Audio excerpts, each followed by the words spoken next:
Marvel solo cuenta 3 historias. No jodas. No cuenta ninguna más, solo 3. Me estás vacilando. Marvel solo tiene 3 putas historias. Me cago en No Dios. cuenta ninguna más. Y lo mejor de todo es que esas 3 historias forman parte de una sola. Y volvemos a lo que tantas veces hemos comentado aquí en este podcast. El monomito. El viaje del héroe. Por si no lo conocéis, es el arquetipo de historia más popular que existe, ¿vale? Que bajo este arquetipo es un elemento narrativo para contar historias. Si tú quieres construir una historia de un héroe y no sabes por dónde tirar, pues te puedes inspirar en este arquetipo de historia. El periplo del héroe, el monomito, el viaje del héroe, que también se le conoce, o el héroe de las 1000 caras, también tiene nombre, es el arquetipo con el que se han escrito películas como Star Wars o se han escrito, por ejemplo, la Biblia o leyendas nórdicas, ¿no? Por poner un ejemplo. Para que lo entendáis, es una historia donde hay una persona que vive su vida normal y corriente y mundana, después tiene una llamada a la aventura, se mete en un mundo sobrenatural donde encuentra un mentor que le ayuda a avanzar, donde tiene retos y tentaciones que superar y llega un momento que tiene un gran palo en su vida, algo que realmente le pone muy mal y que lo convierte y lo acaba por transformar. Luego se mete en su expiación, que es esa parte en la que se viene arriba y derrota al villano y sale adelante, y luego vuelve a su casa, pero transformado, vuelve al punto de partida, ¿no? O sea, transformado completamente sin ser el mismo que era antes. Bien, Marvel, ¿qué hace con esto? Marvel, ya como dije antes, solamente cuenta 3 historias, ¿vale? Y esas 3 historias están dentro del propio monomito. Y os pongo aquí un par de ejemplos. El primer tipo de historia que coge es la salida, hablar de la etapa inicial de ese personaje, ¿no? Desde que esa mítica historia de superhéroes de estoy descubriendo mis poderes, rompo el baño, ¿no? que hemos visto 1000 veces. Pues esa etapa de salida del personaje hasta que llega al mundo que es mucho más grande, hasta que llega justo hasta casi el punto de encontrar a un mentor, esa película, esa es una de las 3 historias que cuenta, que si lo piensas, cada etapa del monomito ya te ofrece la posibilidad de contar historias muy interesantes que pueden ocurrir en cada una de las secciones, ¿no? Marvel, una de sus historias que cuenta es la etapa de salida, cuando sale de casa, se enfrenta a un mundo que es mucho más grande que él y se enfrenta a este punto de descubrir poderes, salir adelante, encontrar un mundo que es más grande que tú y tirar. El mejor ejemplo que se me ocurre es Marvel. Marvel es Iron Man, porque incluso hasta la escena post créditos el personaje no acaba de descubrir que está en un mundo mucho más grande que él, que es cuando aparece Nick Fury y le habla de los Vengadores. La segunda historia que cuenta siempre Marvel es la de iniciación, donde ya encontramos a un personaje que ha vivido esta etapa de salida, donde ya se ha metido en este mundo, donde está ese mundo de lleno, pero aún está llegando al punto de encontrar a su mentor, de enfrentarse a las tentaciones, de enfrentarse a los grandes peligros, a tener un final jodido, a encontrarse en momentos chungos, ¿vale? En ese punto tenemos películas como, por ejemplo, Spider-Man Homecoming, donde cuando ya empieza la peli, Spider-Man pues ya es Spider-Man, ya le ha picado la araña y él ya está ahí por el mundo y ya tiene un mentor, como es Iron Man. Tenemos Black Panther, donde lo mismo, el personaje ya es el rey de Wakanda, ya ha asumido, ya tiene el traje de Black Panther como tal, o Capitana Marvel, donde ella ya tiene los poderes al comienzo de la película, incluso tiene un mentor que le ayuda a avanzar, que le va enseñando cositas, y donde ella tiene que estar descubriendo ese mundo, ¿no? Serían así 3 ejemplos. Y la tercera historia que cuenta siempre es la de expiación y regreso. Como veis, ha partido el monomito en 3 y te va contando diferentes etapas. En expiación y regreso nos encontramos con películas como, por ejemplo, Avengers. En Avengers todos los personajes han vivido estas etapas de caída, de salir, de descubrir el mundo y demás, pero en esta película ya es cuando encuentran la expiación y luego acaban volviendo a casa en Avengers. Cuando llegan a este film tienen la caída, la pérdida, ¿no?, de Coulson, pero luego tienen el momento de derrotar a Loki y luego ya cada uno cuando vuelve a sus vidas vuelve completamente transformado sin ser lo que eran antes. Pero en esta película no tenemos las 2 etapas iniciales, solo tenemos la tercera. Entonces, como ves, Marvel solamente te cuenta 3 historias y lo que ha hecho es coger el monomito, fragmentarlo en 3 y dejarlo. Pero claro, el viaje del héroe y el monomito es algo cíclico. Sí. Porque cuando el héroe vuelve a casa y vuelve al punto de partida, puede iniciar una nueva historia. Un nuevo ciclo, porque claro. puede cambiar y puede seguir avanzando. Y eso lo hemos visto en Iron Man. Iron Man tiene 2 ciclos claros. De Iron Man 1 a Iron Man 3. Y luego hasta el final. Cierto. Y luego ya hasta el final cuando empieza a salir en películas de otros y solamente en Vengadores. Son 2 ciclos que funcionan perfectamente, pero van por individual, porque lo puedes estar haciendo girar la rueda una y otra vez hasta que te canses y la puta digan, por favor, déjeme ir a casa, señor. Hasta que se reviente la rueda. Pero lo curioso es que Marvel hace esto de una manera en que las historias nunca llegan a un final real. Porque lo dicho, siempre pueden volver a empezar. Es que ese es el como punto. fue el caso de Iron Man. Siempre pueden retomar, siempre pueden reaparecer. Y a su vez, se aplica el monomito al completo en cada película. Porque cada película tiene su comienzo, nudo de desenlace y siempre se llega hasta el final. Pero ¿qué estamos hablando? Historias individuales en cada película que forman parte de la historia global de una saga, que forman parte de la historia global de una fase, que forma parte de la historia global del universo.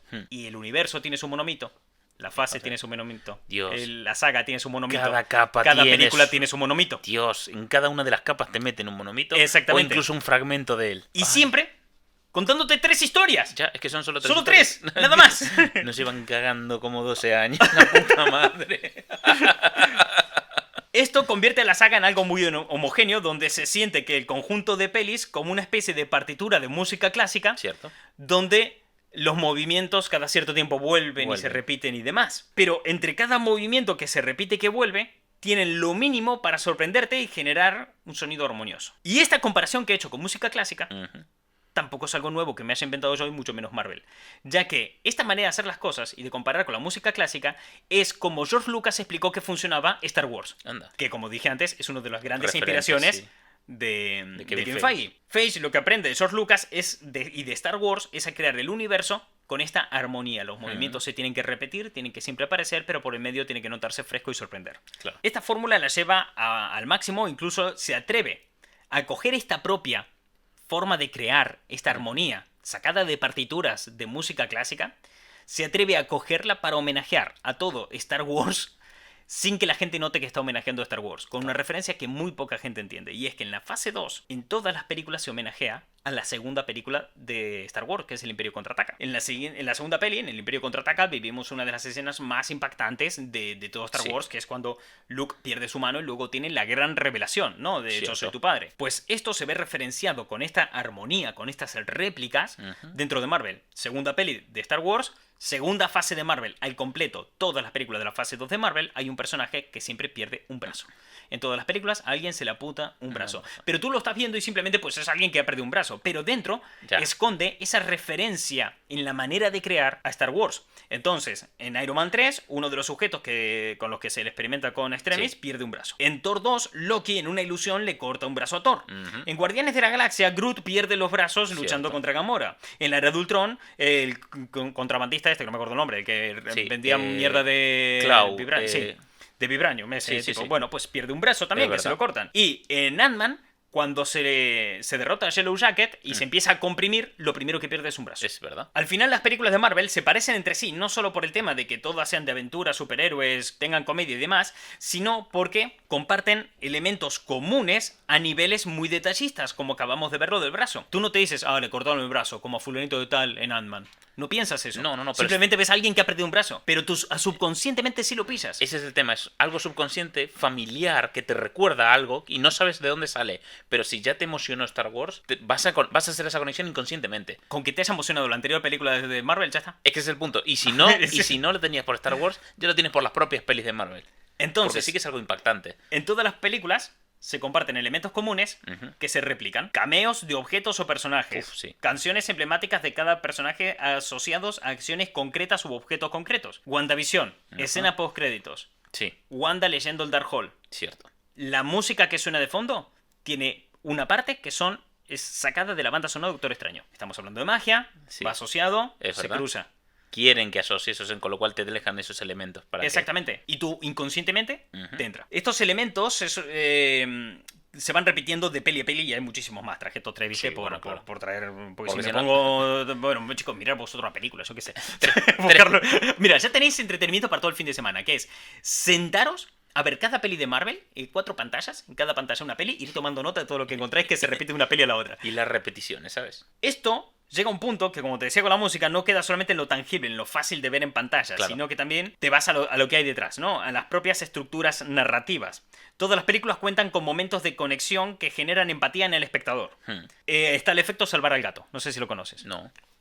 Si tú quieres que la gente sepa que un personaje es bueno, haz que salve al gato. Y esto viene de aquella vieja cosa de que llega un bombero y baja un gato de un árbol y lo ha salvado. Qué bien. Y es un héroe, entonces tú pon algo en peligro o algo jodido que nos deje claro que eso es malo y que el protagonista sea el que lo salve. Vale. Y muy rápidamente, con una sola acción y una sola detallito ahí en pantalla, has conseguido que la gente conecte con el tema y sepa quién es el héroe y quién es el villano.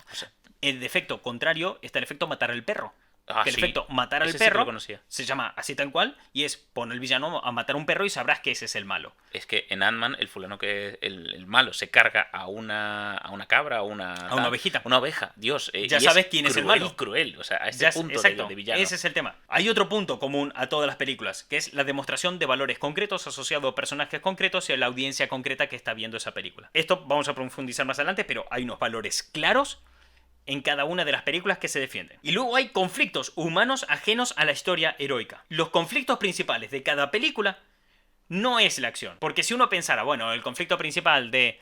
vamos a poner Extermis, ¿no? De Ajá, Iron Man 3. sí. Uy, es Extermis y hay un fulano que está chetadísimo y tenemos ahí a un terrorista del carajo que se Claro. mataría. Ese no es el conflicto.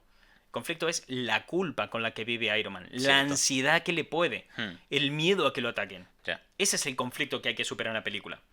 En Capitán América, en toda su saga, su conflicto se basa en la melancolía, Ya. en el sentimiento de soledad, en rozar con cariño la depresión. Es que bastante, de hecho. El estar fuera de su tiempo y el tener que afrontar con problemas que vienen desde su etapa. Muchas veces, o sea, problemas que vienen desde la Segunda Guerra Mundial y todavía en el futuro tiene que lidiar con ellos porque no estuvo todo ese tiempo. Y después, otro ejemplo más que traje es Bruce Banner. Sí. Su conflicto es su inseguridad. Es un tipo que, pero Tony, ¿cómo vamos a hacer esto con este robot? Pero Tony, si me transformo no me convertiré nunca más en tal. Ay, pero ¿qué voy a hacer en este planeta? Voy a morir. Su inseguridad, ¿no? Sí. Así tenemos esos como conflictos principales. Todas las pelis cuentan con momentos de drama y humor que rompen los patrones de la peli, volviendo a los elementos clásicos de cada una de las películas. Reitero, todas las películas tienen drama y humor para romper el patrón. Las escenas, da igual qué emoción te despierten, esa emoción nunca se puede mantener durante mucho tiempo. Claro. Tu cerebro se agota. Esto es así, Sí. esto es básico. Tu cerebro se agota. Tú estás viendo una peli de acción como John Wick, si la alargas demasiado las escenas, si alargas demasiado cualquier cosa, tu cerebro se agota, no es capaz de mantenerlo. Y en ese momento en que el cerebro rompe, es cuando sacas el teléfono, te pones a mirar cualquier tontería, distraes, claro. te levantas ahí a coger una chocolatina, miras para otro lado, comentas algo, te distraes de la película, porque tu cerebro no puede, se agota físicamente. Entonces, ¿qué pasa? Marvel en sus pelis pone puntos de fuga para evitar el agotamiento. Tú estás viendo algo que se está volviendo monótono, siempre la misma emoción, siempre el mismo sentimiento, pum, pum, pum, te va disparando y ¡fac! Te cortan con otra cosa, tu cerebro se relaja y así la película puede continuar. Tal vez provocando la misma emoción que venía provocando o una nueva. Claro. Pero lo que se busca es que el cerebro haga atento, que vamos a otra cosa. Y entonces el cerebro se tiene que adaptar a lo nuevo que te provocan ahí Claro. detrás. Un ejemplo de esto, Vengadores Endgame. Escena épica del final, ¿no? La Qué última arriba. hora de película podría ser solo una película de eso, Ya. ¿verdad? Bien, y entre medio de esa escena épica hay una furgoneta marrón horrible Sí. aparcada por ahí que alguien la saque. Comedia. Relajamos. Que suena Podemos seguir. a la que desbloquean y suena la cucaracha, ¿sabes? Pero, por muy homogéneo que sea todo en Marvel, siempre se ha de ofrecer variedad para que la gente no se canse y no se vea su lado más repetitivo. Para esto, no solo se cuenta una historia, la historia del universo en general, sino que además se crean personajes que segmentan a la audiencia. Que segmentan a la audiencia. De la misma peli, o sea. Todos vemos Marvel. Sí. Todos vemos películas. Pero no todos vemos el mismo Marvel. ¿Cómo? Todas las pelis Sí. son para todo el mundo. Sí. Cada una de las películas individuales tiene su propio público. Esto quiere decir que las películas son fáciles, accesibles de llegar, pero que su público objetivo es otro de peli a peli. Son públicos objetivos distintos. Las películas individuales tienen un público objetivo claro, van a un público concreto. Las películas grupales a varios tipos de públicos. Y los crossover a todos los públicos. El crossover busca a todos los del individual y a todos los del grupal. Para realizar esta segmentación, se le da a cada personaje una serie de conflictos internos que son reflejos de la audiencia, y entonces la audiencia acaba por verse representada en el personaje. A mayores estos conflictos, que ya te digo, son los de la trama de verdad. La trama real son los conflictos de cada uno de los personajes, no las acciones que ahí ocurren. Claro. Es la motivación y el conflicto que tienen que lidiar a lo largo de la trama. Pero esos conflictos son representativos de la audiencia. ¿Qué cosas le preocupan a la audiencia? Pues va a ser lo mismo que le preocupa al personaje. Si a ti como audiencia te preocupara, por ejemplo, volvemos a lo de antes, tu inseguridad, eres una persona súper inseguro. Ok, vamos a coger a Hulk, que es el que mejor se adapta a esta emoción, Claro. y tal. Y esa película va a ser la que esté destinada a ti. Lo vamos a ver con un par de ejemplos que se va a ver muy, muy fácil y sencillo. Tenemos, por ejemplo, aquí el Capitán América, ¿vale? Capitán América, su conflicto, se siente solo, no encaja en este mundo, sufre de una profunda melancolía, está triste, ¿no? Estos serían sus conflictos internos. Pero como dije antes, los géneros tienen que ir al servicio de la peli y de la historia que te tiene que contar. Y la historia y la película tienen que ir a hipnotizar, a cautivar a la audiencia. La audiencia tiene que empatizar con el Capitán América, tiene que engancharse a él, tiene que verse representado en el Capitán América. Entonces, esto acaba provocando de que si unimos sus conflictos al género, nos salen las pelis del Capi. Por tanto, el tono de las pelis del Capitán América son conservadores, de géneros que tuvieron éxito y su mayor auge y su mayor explosión hace muchos años, no en la actualidad. Tenemos ciencia ficción clásica de los años 50 en la primera peli, thriller político en Civil War, espías en El Soldado de Invierno. Como veis, 3 géneros que no son los más tochos hoy en día, pero que sí han tenido momentos de éxito, como los momentos más álgidos, por ejemplo, de la franquicia de James Bond.